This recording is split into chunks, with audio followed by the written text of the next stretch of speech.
So hello guys, what's up? It's me again, si Mima Alicia Nyot, nagbabalik ulit para sa ating panibagong video. So ngayon nga po guys, meron tayong dalawang bagay na pag-uusapan. Meron po tayong dalawang topic.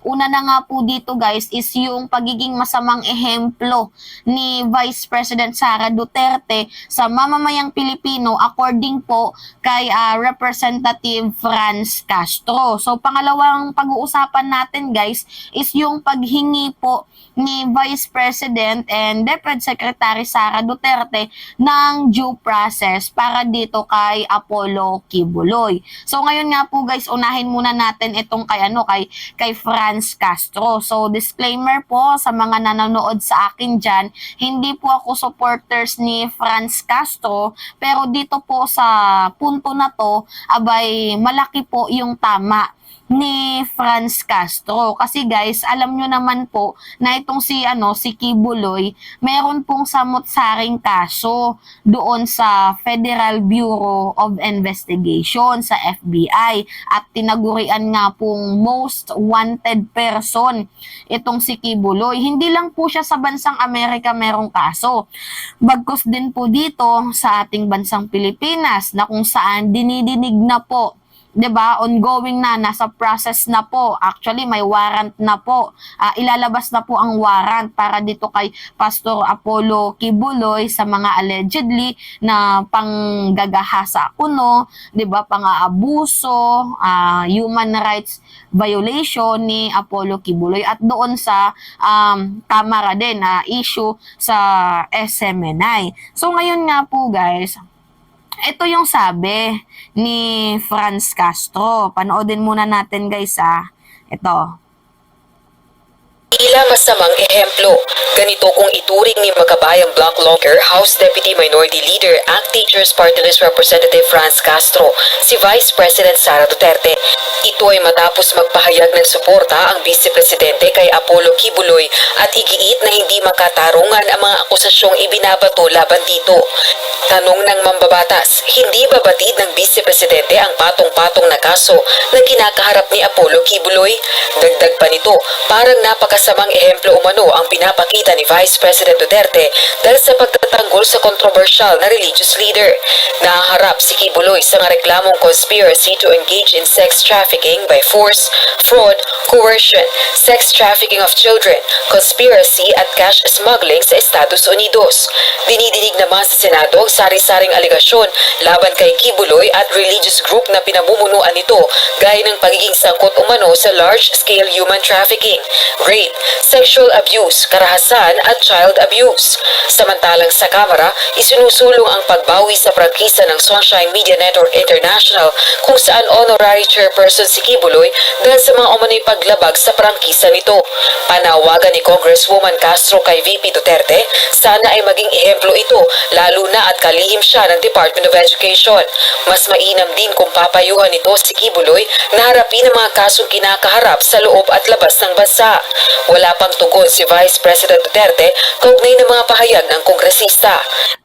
Diba guys? Tama itong si Franz Castro. So, sa madaling sabi, parang kino-cover up po ni Vice President Sara Duterte itong pagkakamali ni Kibuloy na instead na dapat siya yung magpayo kasi pangalawang official siya na may pinakamataas na posisyon sa bansang Pilipinas, no?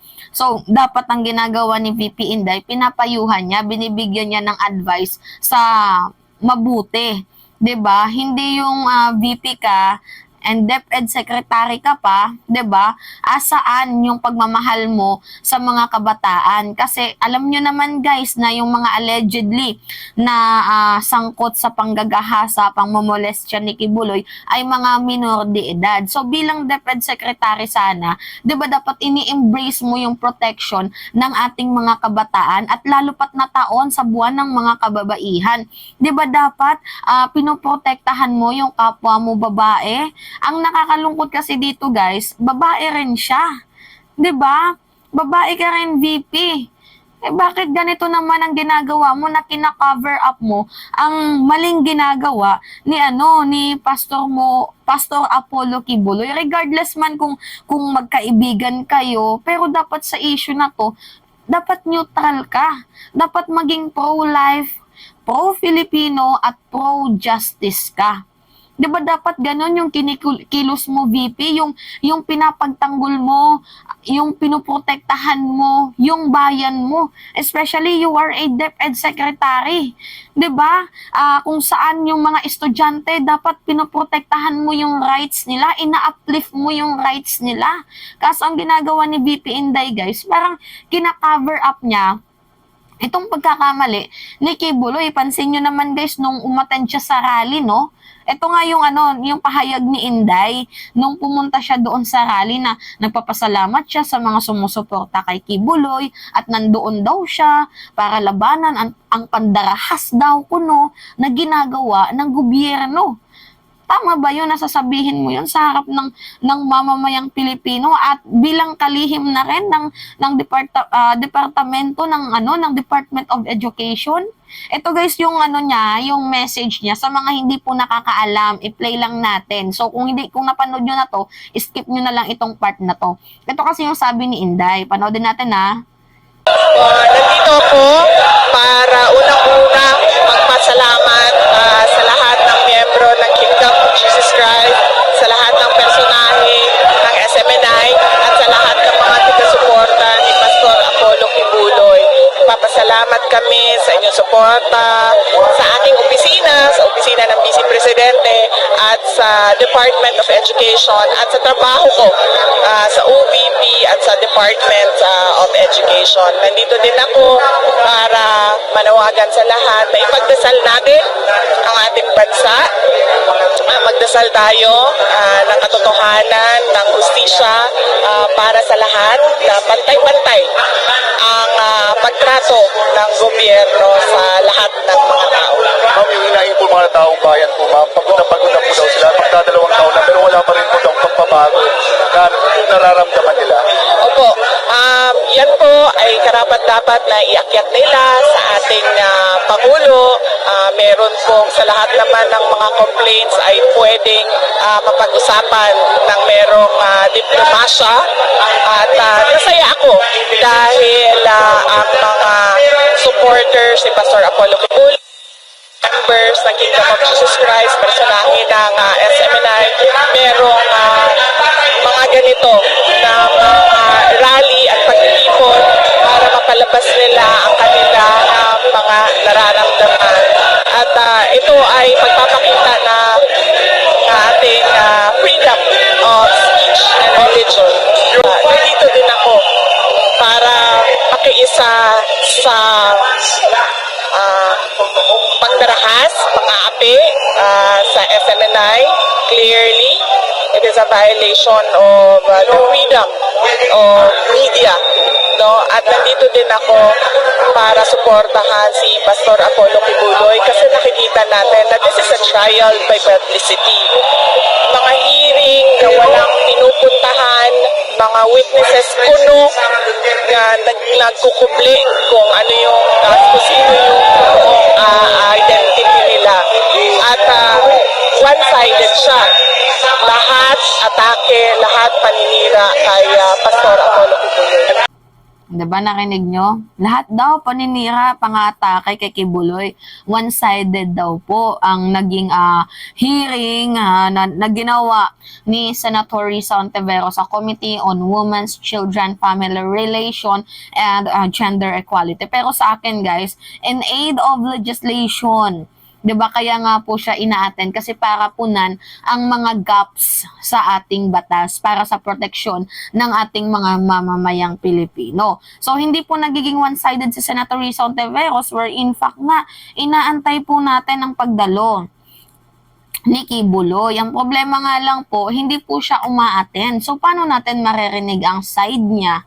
Hindi naman po siya hinusgahan na guilty ni Senator Risa Ontiveros, kaya nga dinidinig.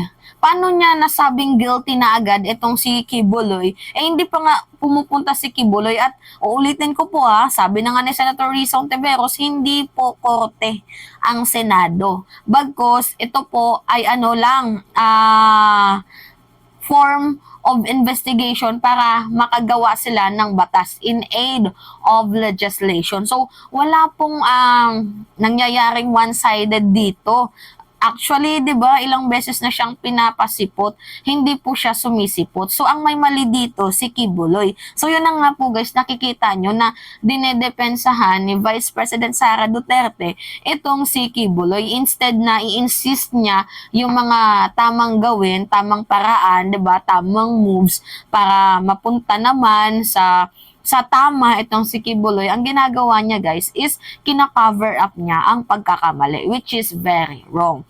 So ngayon guys, 'di ba sabi din ni Inday, dapat daw maidaan sa due process itong si Pastor Apollo Kibuloy. Lahat naman guys, dinaan na siya sa due process. Sa SMNI na yung pangalang sa hearing doon sa Kamara, 5 buwan na po. Samantalang itong sa committee ni Senator Risa Ontiveros, 4 na buwan na. So una, finailan siya ng tawag dito para umattend. May unang hearing para umattend siya, iniimbitahan. Pangalawa, inimbitahan din, wala pa ding sipot. Inantay niya pa na magkaroon siya ng subpoena. Nung may subpoena, hindi pa din umattend. Nung napasight and contempt, imbis na diretso warrant sana ang nangyari, kailangan daw pong sa Kamara, nanghingi sila ng 3 araw para mag-show up si Kibuloy. Dito naman sa Senado ni Senator Risa Ontiveros, merong show cause order. So, 'di ba, paano mo nasabi na hindi siya dinadaan sa due process? Where in fact, madami ng pagkakataon, madami ng panahon, 'di ba, ang kanyang sinayang. Kagaya nga ng sinabi ni Senator Risa Ontiveros, kung in the first place umattend sana itong si Kibuloy, tapos na sana, na nalaman na sana natin kung sino yung nagsasabi ng totoo or kung sino yung yung totoong mas kinakailangan ang justice. So ngayon guys, hindi naman po sa nagiging one-sided ako, bagkus dapat sa issue na to neutral, 'di ba? Si VP Inday kasi in the first place, DepEd secretary siya. 'Di ba yung mga bata minor de edad na dapat sana pinoprotektahan niya yung rights. 'Di ba? Nag-a-advocate siya ng rights ng mga ng mga kabataan, lalo pa ngayon sa buwan ng kababaihan. Tapos ganito yung kanyang ginagawa, napakalungkot talaga. So ngayon guys, tama itong si Franz Castro na sisinok na si Mima. Tama itong si Franz Castro na parang nagiging masamang ehemplo itong si VP. At ang pinakapangit pa din dito guys, nung time na nasa rally si Inday, siya po yung presidente nun. Kasi si President Marcos nandoon po sa ibang bansa para po sa mga investment, 'di ba? Sa mga bilateral meetings. So nakakalungkot isipin na itong ating VP, presidente that time, that moment, pero mas inuna niya yung pumunta sa rally. Mas inuna niya pa yung, 'di ba, makibaka, makisapi sa Marcos resign. Na dapat sana gampanan niya yung kanyang trabaho para sa kaayusan. Tama ba 'yun? 'Di ba? Betrayal of public trust. Sabi nila, ang ginagawa ni VP Inday, which is dapat ikaw, pangalawang pinakamataas na posisyon ka, pag wala ang presidente, pag nagkakagulo ang bayan mo, ayusin mo, resolbahin mo. Bigyan mo ng ng espasyo kung ano nga ba yung reason, kung bakit sila naghihimutok. Kaso ang ginawa ni Inday, instead sana na ayusin niya yung problema ng bayan, mas inuna niya pa na umattend siya sa rally. 'Di ba? Which is hindi maganda tingnan bilang presidente. Kasi during that time, presidente siya. So, nagigets nyo ba guys ako? 'Di ba? Talagang literally na parang bad influence na itong si Inday. So anyway, yun lamang ho guys. At it's me again, si Mima Alicia nyo, at nagbabalik ulit para sa ating panibagong video.